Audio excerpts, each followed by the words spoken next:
সন্ধিয়াৰ প্ৰথম খবৰ হৈছে 18 ছেপ্টেম্বৰৰ পৰা সলনি হ'ব SBI ATMৰ টকা উলিওৱাৰ নিয়ম। ষ্টেট বেংক অফ ইণ্ডিয়া ইয়াৰ ATMৰ পৰা 10,000তকৈ অধিক টকা উলিওৱাৰ ক্ষেত্ৰত 18 ছেপ্টেম্বৰৰ পৰা এক নতুন নিয়ম প্ৰচলন কৰিব। 18 ছেপ্টেম্বৰৰ পৰা 24 ঘণ্টাই 10,000তকৈ অধিক ধন উলিওৱাৰ ক্ষেত্ৰত SBI OTP ভিত্তিক ব্যৱস্থাৰ প্ৰৱৰ্তন কৰিব। গ্ৰাহকে 10,000তকৈ অধিক ধন উলিওৱাৰ সময়ত পিন ব্যৱহাৰ কৰাৰ লগতে পঞ্জীকৃত মোবাইল নম্বৰত অহা OTPও ব্যৱহাৰ কৰিব লাগিব আৰু সন্ধিয়া 8 বজাৰ পৰা পুৱা 8 বজালৈকেহে 10,000তকৈ অধিক ধন উলিওৱাৰ ক্ষেত্ৰত SBIয়ে ইতিপূৰ্বে যোৱা জানুৱাৰীৰ পৰা এই নিয়ম প্ৰচলন কৰিছিল। ভাৰতৰ বৃহত্তম বেংকটোৱে সেয়ে সকলো গ্ৰাহককে নিজৰ মোবাইল নম্বৰৰ পঞ্জীয়ন বা আপডেট কৰিবলৈ আহ্বান জনাইছে। ATM ব্যৱহাৰ নিৰাপদ কৰি তোলাৰ বাবে বেংকটোৱে এই পদক্ষেপ গ্ৰহণ কৰিছে। প্ৰথমবাৰৰ বাবে বাতিল হ'ল শ্ৰীমন্ত শংকৰদেৱ সংঘৰ অধিৱেশন, অনুষ্ঠিত নহয় 90 সংখ্যক অধিৱেশন। উত্তৰ পূব ভাৰতৰ সৰ্ববৃহৎ ধৰ্মীয় সামাজিক সাংস্কৃতিক অনুষ্ঠান শ্ৰীমন্ত শংকৰদেৱ সংঘৰ নগাঁওস্থিত মুখ্য কাৰ্যালয়ত বুধবাৰে এখন কাৰ্যনিৰ্বাহক সভা অনুষ্ঠিত হয় আৰু সংঘৰ পদাধিকাৰ কমলাকান্ত গগৈৰ সভাপতিত্বত অনুষ্ঠিত সভাত কেতবোৰ গুৰুত্বপূৰ্ণ প্ৰস্তাৱ গ্ৰহণ কৰে। সংঘৰ প্ৰধান সম্পাদক বাবুল বৰাই সংবাদ মাধ্যমৰ আগত সদৰি কৰা মতে ডিব্ৰুগড়ত 2021 ফেব্ৰুৱাৰীৰ 4, 5, 6 আৰু 7 তাৰিখে অনুষ্ঠিত হ'বলগীয়া শ্ৰীমন্ত শংকৰদেৱ সংঘৰ 90 সংখ্যক কেন্দ্ৰীয় অধিৱেশন বাতিল কৰা হৈছে। তদুপৰি শ্ৰীমন্ত শংকৰদেৱ সংঘৰ প্ৰাথমিক, আঞ্চলিক আৰু জিলা শাখাৰ অধিৱেশনসমূহ বাতিল কৰাৰ সিদ্ধান্ত গ্ৰহণ কৰা হৈছে। অৱশ্যে সংঘৰ সংবিধান অনুযায়ী কাৰ্যনিৰ্বাহক গঠনৰ বিষয়ববীয়া বাছনি প্ৰক্ৰিয়া অব্যাহত থাকিব। ইপিনে কেন্দ্ৰীয় অধিৱেশন অনুষ্ঠিত নহয় যদিও প্ৰতিনিধি সভা বা বিশেষ প্ৰতিনিধি সভা আয়োজন কৰি নতুন সমিতিক কাৰ্যকাল হস্তান্তৰ কৰা হ'ব আৰু একে প্ৰক্ৰিয়া প্ৰাথমিক, আঞ্চলিক, জিলা শাখাৰ ক্ষেত্ৰতো প্ৰযোজ্য হ'ব। প্ৰধান সম্পাদক বাবুল বৰাই লগতে কয় যে কৰোনা ভাইৰাছে সৃষ্টি কৰা পৰিস্থিতিৰ বাবে সামাজিক ৰীতি-নীতি অনুসৰি গুৰু জয়ন্তীৰ বাদে সকলো কাৰ্যসূচী বাতিল কৰাৰ সিদ্ধান্ত গ্ৰহণ কৰা হৈছে। সেই অনুসৰি সীমিত সংখ্যক ভকত বৈষ্ণৱৰ উপস্থিতিত 26 ছেপ্টেম্বৰত সংঘৰ মূল জিলা, আঞ্চলিক আৰু প্ৰাথমিক শাখাই গুৰু জয়ন্তী উৎসৱ পালন কৰিব। অৱশ্যে সংঘৰ সেৱা বাহিনীৰ প্ৰতিষ্ঠা দিৱস 8 অক্টোবৰত অনলাইন যোগে উদযাপন কৰা হ'ব। আজিৰ কাৰ্যনিৰ্বাহক সভাখনত সংঘৰ সকলো কাৰ্যনিৰ্বাহক, বিষয়ববীয়াৰ লগতে প্ৰায় অৰ্ধশতাধিক জিলাৰ প্ৰতিনিধি উপস্থিত থাকে। এইবাৰ থাকিব বহুখিনি বাধা। কিদৰে এইবাৰ উদযাপন কৰা হ'ব দুৰ্গা পূজা? চৰকাৰে বান্ধি দিলে বহুখিনি নীতি নিৰ্দেশনা। কৰোনাৰ ভয়াৱহতাৰ মাজতে অনুষ্টুপীয়াকৈ দুৰ্গা পূজা আয়োজন কৰিবলৈ ৰাজ্য চৰকাৰে দিছে অনুমতি আৰু বুধবাৰে ৰাজ্যৰ মুখ্য সচিব কুমাৰ সঞ্জয় কৃষ্ণই জাৰি কৰিলে পূজা উদযাপনৰ বাবে কেতবোৰ নীতি নিৰ্দেশনা। সেই নীতি নিৰ্দেশনা অনুসৰি পথৰ কাষত কোনো ধৰণৰ অস্থায়ী পেণ্ডেলৰ ব্যৱস্থা কৰিব নোৱাৰিব। পূজাৰী আয়োজক সহ সৰ্বাধিক 30 জন লোক সমবেত হ'ব পাৰিব পূজা মণ্ডপত আৰু সৰ্বাধিক 20 গৰাকী ভক্ত পূজা মণ্ডপৰ ভিতৰত গোট খাব পাৰিব আৰু সকলোৱে সামাজিক দূৰত্ব বজাই ৰাখিব লাগিব। পূজা আয়োজকে কোনো ভক্তকে মাস্ক পৰিধান নকৰাকৈ বা হাত নোধোৱাকৈ পূজা মণ্ডপত প্ৰৱেশ কৰিবলৈ দিব নোৱাৰিব আৰু পূজা মণ্ডপত চেনিটাইজৰ ব্যৱস্থা কৰাটো আয়োজকৰ দায়িত্ব। একেদিনাই কোনো ধৰণৰ শোভাযাত্ৰা কৰিব নোৱাৰিব আৰু এখন মণ্ডপৰ সৰ্বাধিক 5 জন লোকেহে দেৱী বিসৰ্জন কৰিবলৈ যাবলৈ অনুমতি দিয়া হ'ব আৰু সকলো দৰ্শনাৰ্থীক থাৰ্মেল স্কেন কৰাটো পূজা কমিটিৰ দায়িত্ব। কোনো লোকৰ দেহত যদি কৰোনাৰ লক্ষণ থাকে তেন্তে পূজা মণ্ডপত প্ৰৱেশ কৰিবলৈ দিব নোৱাৰিব। পূজা মণ্ডপত থকা কোনো লোকৰ দেহত কৰোনাৰ লক্ষণে দেখা দিলে তেনে লোকক চৰকাৰী চিকিৎসাৰ ব্যৱস্থা কৰা বা কৰোনা ট্ৰিটমেণ্ট চেণ্টাৰত ভৰ্তি কৰাটো পূজা সমিতিৰ দায়িত্ব। আলিবাবাৰ 72টা চাৰ্ভাৰেৰে ভাৰতীয়ৰ তথ্য চুৰি কৰিছে চীনে। ভাৰতৰ চোৰাংচোৱাৰ বিস্ফোৰক দাবী। কেৱল সীমান্তৰ আগ্ৰাসনতে সীমাবদ্ধ হৈ থকা নাই চীন। চীনে এইবাৰ চাইবাৰ আক্ৰমণ কৰিছে ভাৰতক আৰু এই দাবী ভাৰতৰ চোৰাংচোৱা সংস্থাৰ। প্ৰতিবেদী ৰাষ্ট্ৰ চীনে ভাৰতীয়সকলৰ গোপন তথ্য সৰবৰাহ কৰাৰ গুৰুতৰ অভিযোগ উত্থাপন কৰিছে ভাৰতীয় চোৰাংচোৱা সংস্থাই। উল্লেখ্য যে ইতিপূৰ্বে ভাৰতৰ গৃহ মন্ত্ৰণালয়ে দেশৰ নিৰাপত্তা আৰু সাৰ্বভৌমত্ব ৰক্ষাৰ স্বাৰ্থত চীনৰ 100তকৈও অধিক এণ্ড্ৰইড এপ্লিকেশ্যন ভাৰতত নিষিদ্ধ কৰিছিল আৰু ইয়াৰ পিছতো ভাৰতীয় চোৰাংচোৱা সংস্থাৰ প্ৰতিবেদনত চীনে ভাৰতীয় লোকৰ গোপন তথ্য সৰবৰাহ কৰাৰ তথ্য পোহৰলৈ আহিছে।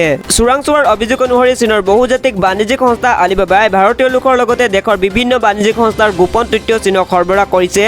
আলিবাবাই ইয়াৰ বাবে 72টা চাৰ্ভাৰ ব্যৱহাৰ কৰিছে বুলিও দাবী কৰিছে ভাৰতীয় চোৰাংচোৱা সংস্থাই। এই সন্দৰ্ভত মঙলবাৰে এটা ৰাষ্ট্ৰীয় সংবাদ মাধ্যমত চোৰাংচোৱাৰ এগৰাকী শীৰ্ষস্থানীয় বিষয়াই কয় যে লোভনীয় অফাৰ দি দেশৰ বিভিন্ন বাণিজ্যিক সংস্থাক ফান্দত পেলাই আহিছে আলিবাবাই আৰু তেওঁৰ মতে ইউৰোপীয় চাৰ্ভাৰৰ তুলনাত চীনৰ চাৰ্ভাৰত তথ্য সংৰক্ষিত কৰাৰ মূল্য যথেষ্ট কম আৰু ভাৰতৰ সংস্থাসমূহে ইয়াৰে ফান্দত ভৰি দিছে। তেওঁ দাবী কৰে যে এক সুনিৰ্দিষ্ট পৰিকল্পনাৰে ভাৰতীয়সকলৰ গুৰুত্বপূৰ্ণ তথ্য চীনৰ ৰিমোট চাৰ্ভাৰলৈ সৰবৰাহ কৰা হয় আৰু ইফালে এই সম্পৰ্কে অতি শীঘ্ৰে তদন্ত আৰম্ভ কৰা হ'ব বুলিও জনাইছে চোৰাংচোৱাৰ সূত্ৰই। ভাৰতীয় চোৰাংচোৱাই এই অভিযোগ উত্থাপন কৰাৰ পিছত এতিয়ালৈকে আলিবাবাৰ তৰফৰ পৰা কোনো প্ৰতিক্ৰিয়া প্ৰকাশ কৰা হোৱা নাই আৰু ইফালে কিছুদিন পূৰ্বে ৰাষ্ট্ৰীয় স্তৰৰ সংবাদ মাধ্যমৰ প্ৰতিবেদনত কোৱা হৈছিল যে চীনৰ জেনহুৱা ডাটা ইনফৰমেশ্যন টেকনলজি কোম্পানী লিমিটেডে ভাৰতীয় ৰাজনীতি, বিনোদন, ক্ৰীড়া, সংবাদ মাধ্যম, আনকি অপৰাধী আৰু সন্ত্ৰাসবাদীৰ সম্পৰ্কীয় তথ্যও সংগ্ৰহ কৰিছে।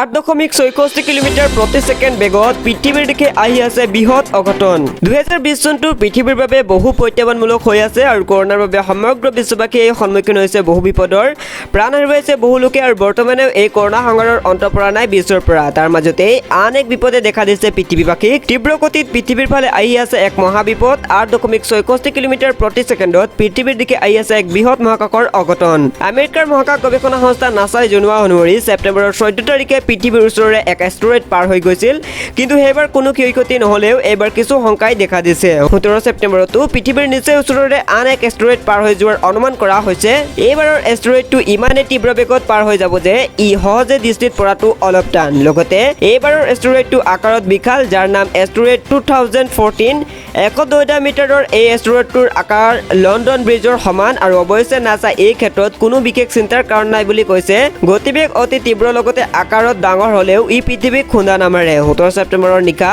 11:50 বজাত এই পৃথিৱীৰ কাষেৰে পাৰ হৈ গুচি যাব প্ৰধানমন্ত্ৰীৰ 70 সংখ্যক জন্মদিন 70,000 গছ পুলি ৰোপণ আৰু লগতে মাস্ক বিতৰণ দেশজুৰি সেৱা সপ্তাহ পালন আজি প্ৰধানমন্ত্ৰী নৰেন্দ্ৰ মোদীৰ জন্মদিন আৰু জন্মদিনৰ দিনা প্ৰতি বছৰৰ দৰে এইবাৰো নৰেন্দ্ৰ মোদীক বিভিন্নজনে শুভেচ্ছা জনাইছে প্ৰথমে প্ৰধানমন্ত্ৰী মোদীক শুভেচ্ছা জনাই চুবুৰীয়া দেশ নেপালৰ প্ৰধানমন্ত্ৰী কেপি ওলিয়ে তেওঁলোকে যে সম্পৰ্কৰ বুনিয়াদ শক্তিশালী কৰিবলৈ দুইখন দেশৰ মাজত কথা বাৰ্তা চলিব আৰু প্ৰধানমন্ত্ৰী মোদীৰ জন্মদিনৰ দিনা ভাৰতীয় জনতা পাৰ্টিয়ে বিশেষ কাৰ্যসূচী গ্ৰহণ কৰিছে 14 ছেপ্টেম্বৰৰ পৰা 20 ছেপ্টেম্বৰলৈকে সেৱা সপ্তাহ হিচাপে পালন কৰা হৈছে আৰু ভাৰতীয় জনতা পাৰ্টিৰ উপসভাপতি তথা জম্মু কাশ্মীৰৰ পৰ্যবেক্ষক অবিনাশ ৰায় খান্নাই কয় যে বিজেপিয়ে এটা ডাঙৰ সিদ্ধান্ত লৈছে আৰু প্ৰধানমন্ত্ৰীৰ সুস্বাস্থ্যৰ দীৰ্ঘায়ু কামনা কৰি সপ্তাহজোৰা প্ৰাৰ্থনা সভাৰ ব্যৱস্থা কৰা হৈছে যাতে দেশৰ বাবে তেখেতে কৰ্মোদ্যম অটুট ৰাখিব পাৰে জেপি নাড্ডাই জনাইছে যে সেৱা সপ্তাহ উদযাপনৰ বাবে 70টা স্থান নিৰ্বাচিত কৰা হৈছে আৰু এই 70টা স্থানতে ফল-মূল বিতৰণ কৰা হৈছে 70 জন বিশেষভাৱে সক্ষম লোকৰ মাজতো বিভিন্ন সামগ্ৰী বিতৰণ কৰা হ'ব আৰু লগতে দেশৰ বিভিন্ন প্ৰান্তত ৰোপণ কৰা হৈছে 70,000 গছ পুলি